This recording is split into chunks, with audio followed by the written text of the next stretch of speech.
তারাবির নামাজ পড়বে। কত রাকাত তারাবির নামাজ? কত রাকাত? 20 রাকাত, 20 রাকাত তারাবি। কে শয়তান বললো 8 রাকাত 4 রাকাত? ওদের কথা শুনবে, কথাই ঢুকলো। আমরা ওমরে ফারুক হুজুরের কথায় 20 রাকাত নামাজ পড়ি।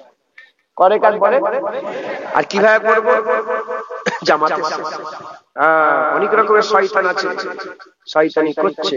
ওয়াহাবি থেকে বাঁচেন, আল্লাহকে পানাহ চাইবেন। আল্লাহ ওয়াহাবি শয়তানি থেকে আমাদের পানাহ দেন, বলেন আল্লাহ। ওয়াহাবির ফিতনা থেকে পানাহ দেন, সুবহানাল্লাহ। আমি জানবাজার আছে না, কলকাতা জানবাজার, আমি কদিন আগে গিয়েছিলাম, আসরের নামাজ পড়লাম জানবাজারে, কাজে গিয়েছিলাম। আসরের নামাজ যেখানে কাঁচের কাজগুলো হয়, আপনাদের হাওড়া জেলার লোক সব আছে দেখলাম, ওখানে যেও দেখি সব চিনে ফেলেছে। আমি 2 তলায় না 3 তলায় নামাজ পড়লো, জায়গা ছিল 3 তলায় উঠে দেখি একটা লেখা আছে উর্দুতে, মুসলমান ও ওয়াহাবিও সে বাঁচো। মুসলমান ও ওয়াহাবিও সে বাঁচো। আমিও বলি ওয়াহাবি থেকে বাঁচবেন, আল্লাহ আমাদের আহলে হাদিস ওয়াহাবি, লামাজাবি ওয়াহাবি, এই সব জায়গায় সমস্যা। রোজা ইফতারও সমস্যা করেছে, সেহরিতেও সমস্যা, আর তারাবিতে সমস্যা। কথাই ঢুকছে? হুজুর পাকের সুন্নাত, হুজুর সেহরি খুব শেষ ওয়াক্ত করতেন, আর ইফতারি তাড়াতাড়ি করতেন। মানে ইফতারির ওয়াক্ত এসে গেলেই হুজুর তারাবি শুরু করে দিতেন, আর সেহরি একদম শেষ থাকতে থাকতে হুজুর সেহরিটা করতেন। এরা এই দুটোতেই সমস্যা। কথা বুঝতে পেরেছেন? আল্লাহ আমাদের সকলকে হেফাজত করে। আর তারাবির নামাজ ওমরে ফারুক হুজুর জামাতের সঙ্গে 20 রাকাত শুরু করে গেছেন, আমরাও সেটা করব। মদিনা শরীফে 3 বছর আগে পর্যন্ত 20 রাকাতই হতো। মক্কা শরীফ মদিনা শরীফে 3 বছর আগে পর্যন্ত 20 রাকাত হতো। মক্কা শরীফ মদিনা শরীফ আমাদের দলিল না, আমাদের দলিল কুরআন হাদিস ইজমা কিয়াস। মক্কা শরীফ মদিনা শরীফ দলিল আমাদের নয়, আরব আমাদের দলিল নয়। যদি আরব দলিল হয় তাহলে সিনেমা আরবে হয়ে গেছে। আরবের রাজধানী কি? রিয়াদ। রিয়াদ নাজদি, রিয়াদ নাজদিদের লেগে হুজুরের যখন হুজুরকে বলা হয়েছিল আল্লাহুম্মা বারিক লানা ফি সামিনা ওয়া লানা ফি আমনিনা, হুজুরকে বলা ওয়া লানা ফি নাজদিনা, হুজুর দোয়া নাজদিদের লেগে চাইনে। কারণ কেন? হুজুর বললেন কেন? হুজুর বললেন ওখান থেকে কান্নিশ শয়তান, দুটো শয়তানের সিং বেরোবে। একটা শয়তানের সিং মুসাইলামা কাজ্জাব, আর একটা আব্দুল ওয়াহাব নাজদি। এই আব্দুল ওয়াহাব নাজদি থেকে এই ওয়াহাবিয়াত এসেছে। এই সব 1925 সালের পর থেকে, যেদিন থেকে সৌদ বাদশা, আরব বাদশা সৌদি প্রতিষ্ঠা করে উসমানিয়া খিলাফতকে মসনদচ্যুত করে দিয়েছিল, খিলাফত ধ্বংস করলো, সেই দিন থেকে ওয়াহাবিয়াত শুরু হলো। মাথায় ঢুকছে? আল্লাহ আমাদের সকলকে হেফাজত করে। যেই ওয়াহাবি সেই আহলে হাদিস, যে লামাজাবি সেই আহলে হাদিস, যে আহলে হাদিস সেই সালাফি, যে সালাফি সেই গায়ের মুকাল্লিদ, যে গায়ের মুকাল্লিদ সেই, এরা সব এক, নাম আলাদা। আরব আমাদের দলিল নয়। আরবে কি হলো দলিল নয়? কারণ আরবে এখন কি হচ্ছে, আরবের যে রাজত্বটা চলছে, ওই রাজত্বটাই বেশরিয়া। 3 রকম ভাবে পৃথিবী শাসন হয়। কয়রকম ভাবে? একটা হচ্ছে আল্লাহর বিধান, খিলাফত। আল্লাহর বিধান কি? খিলাফত।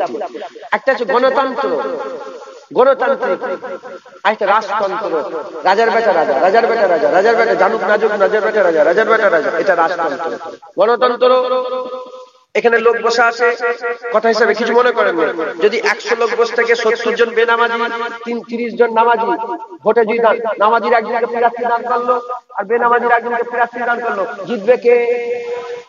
কারণ 70 জন কি খিলাফতি, 70 জন বাজে লোক বাদ, 30 জন যে ভালো লোক আছে, সেই 30 জনের মধ্যে থেকে যে ভালো, যাকে বাছাই করবে সে খলিফা হয়ে গেল।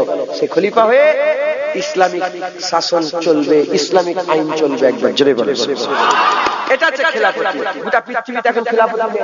কত বড় নসিব, আমরা কত খারাপ সময়, আল্লাহ মাফ করে, সময় খারাপ নয়, আমরা আল্লাহ মাফ করে খুব সমস্যা, ফিতনার জামানায় চলছে। জামানা তো ফিতনার, এটা বলা যায়। হুজুর পাক বলেছে ফিতনার হাদিস আছে, মাথায় ঢুকছে। তো এই সময় খুব বেঁচে চলবেন। আস্তে আস্তে আমার গ্রামের দুটো তিনটে ছেলে সব এসছে, ওদের সঙ্গে কথা হচ্ছিল। বললো ভাই কি করবো, কোথায় যাবো? আমি বললাম দেখো আমাদের এখন কর্তব্য হচ্ছে, আমাদের অত জ্ঞান নেই, আমাদের অত জ্ঞান নেই, 20 রেখাত পড়বো না 30 রেখাত পড়বো কি 8 রেখাত পড়বো, এত জ্ঞান নেই। আমাদের দেখতে হবে আল্লাহর ওলিরা কোন রাস্তায় চলছে, মাথায় ঢুকছে। আপনি আহলে হাদিস বলেন খাজা হুজুর খারাপ, বড় পীর খারাপ, মুজাদ্দিদ হাসানী খারাপ, ইমাম আজম খারাপ, ইমাম শাফি খারাপ, ইমাম মালিক খারাপ, ইমাম আহমদ বিন হাম্বল খারাপ, বাহাউদ্দিন নকশবন্দি খারাপ, কুতুবউদ্দিন বখতিয়ার কাকি খারাপ, শাহ ওলিউল্লাহ মুহাদ্দিস দেহলভী খারাপ, আব্দুর রহিম মুহাদ্দিস দেহলভী, আব্দুল ওয়াহাব মুহাদ্দিস দেহলভী খারাপ, মুজাদ্দিদ জামান খারাপ, রুহুল আমিন হুজুর খারাপ, ডক্টর শহীদুল্লাহ সাহেব খারাপ, কেএম ফজলুল হক সাহেব খারাপ, শাহজালাল খারাপ, সারা পৃথিবীর ওলিয়া এদের কাছে খারাপ। আমি বলছি তোমরা এসব ছেড়ে দাও, তোমরা সারা পৃথিবীর ওলিয়া উলিয়ারা যে রাস্তায় ছিল সে রাস্তায় থাকো। সারা পৃথিবীর ওলিয়া উলিয়া 20 রেখাত তারাবি পড়েছে, আপনারা 20 রেখাত তারাবি বলেন ইনশাআল্লাহ। ইনশাআল্লাহ আমি আপনাদের ছোট্ট করে বলে দিই, ছোট্ট করে আমি শুধু এইটুকু বলে দিই, এটা বুঝে নেন, এটা বুঝে নেন।